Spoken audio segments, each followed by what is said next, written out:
धन सद्गुरु। एक बार राजा भोज की सभा में एक व्यापारी ने प्रवेश किया।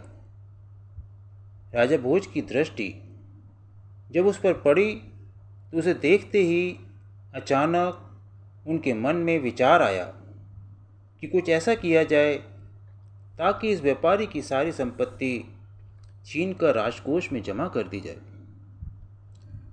व्यापारी जितनी देर वहाँ रहा, राजा भोज का मन रह रहकर उसकी संपत्ति को हड़प लेने के लिए करता। कुछ देर बाद वह व्यापारी चला गया। उसके जाने के बाद राजा को अपने राज्य के ही एक निवासी के लिए आए ऐसे विचारों के लिए बड़ा खेद होने लगा। राजा भोज ने सोचा कि मैं तो प्रजा के साथ न्यायप्रिय रहता हूँ, आज मेरे मन में ऐसा गंदा विचार क्यों आया। उन्होंने अपने मंत्री से सारी बात बताकर समाधान पूछा। मंत्री ने कहा, राजन, इसका उत्तर देने के लिए आप मुझे कुछ समय दें।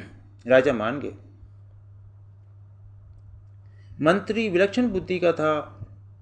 वह इधर उधर से सोच विचार में समय न खोकर सीधा व्यापारी से मित्रता करने पहुंचा। व्यापारी से मित्रता करने के बाद उसने पूछा, मित्र, तुम इतने चिंतित क्यों हो? भारी मुनाफे वाले चंदन का व्यापार करते हो, फिर चिंता कैसी है? व्यापारी बोला, मित्र, मेरे पास उत्तम कोटि के चंदन का बड़ा भंडार जमा हो गया। चंदन से भरी गाड़ियां लेकर अनेक शहरों के चक्कर लगाए, परंतु बिक नहीं सका।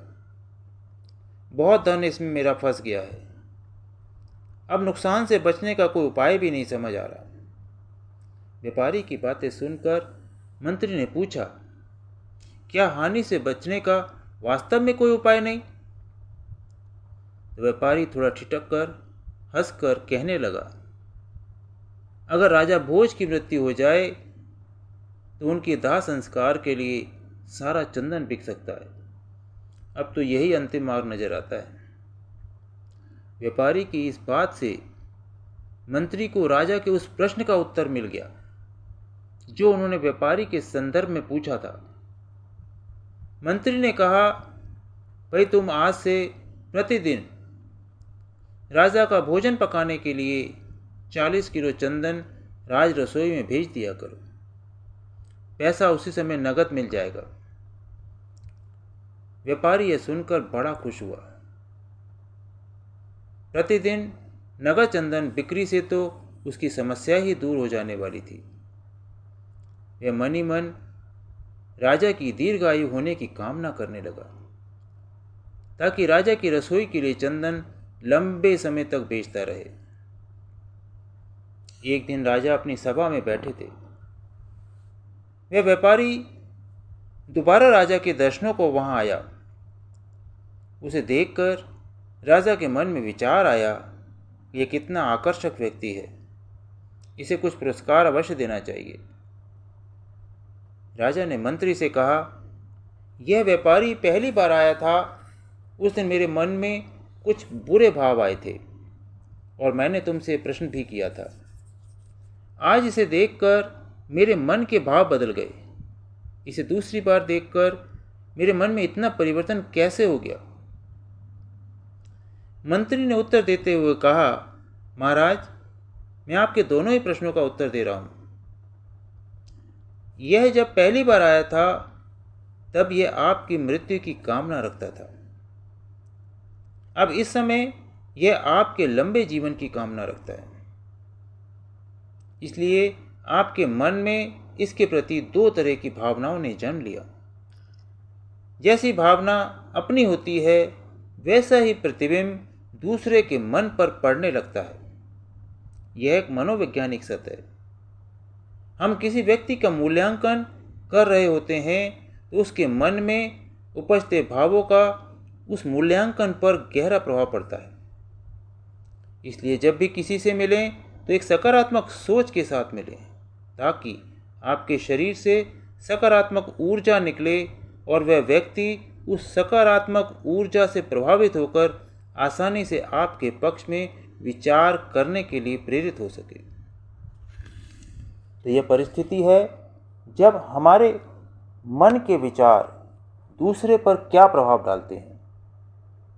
यहाँ तक कि हमारे विचार, हमारी सोच अपने शरीर पर भी प्रभाव डालती है, जिसे लोग समझ जाते हैं कि हम किस प्रवृत्ति के इंसान हैं। जैसा कि एक लड़की देखने में ऐसी भद्दी और बदसूरत थी कि कोई भी उससे शादी नहीं करने को तैयार था।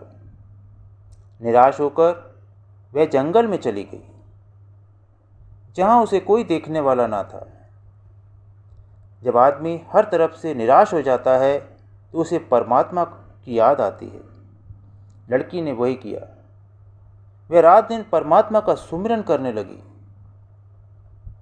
साल 2 साल गुजर गए।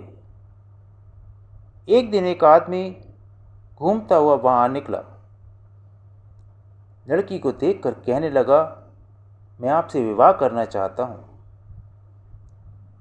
लड़की बड़ी हैरान हुई, कहने लगी, मैं तो दुनिया की सबसे बदसूरत लड़की हूँ।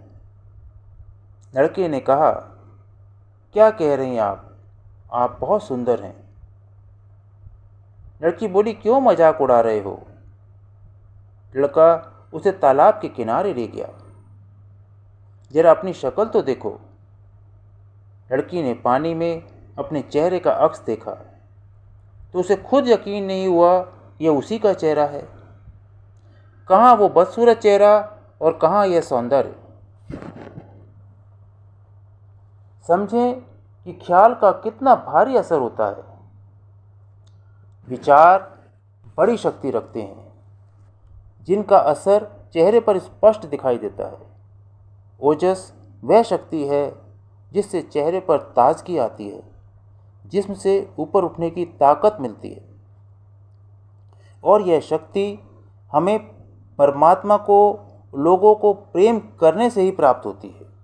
गुरबानी कहती है, नाम खुमारी नानिका चढ़ी रहे दिन रात, कि प्रभु प्रेम की मस्ती हर वक्त हम पर चढ़ी रहे।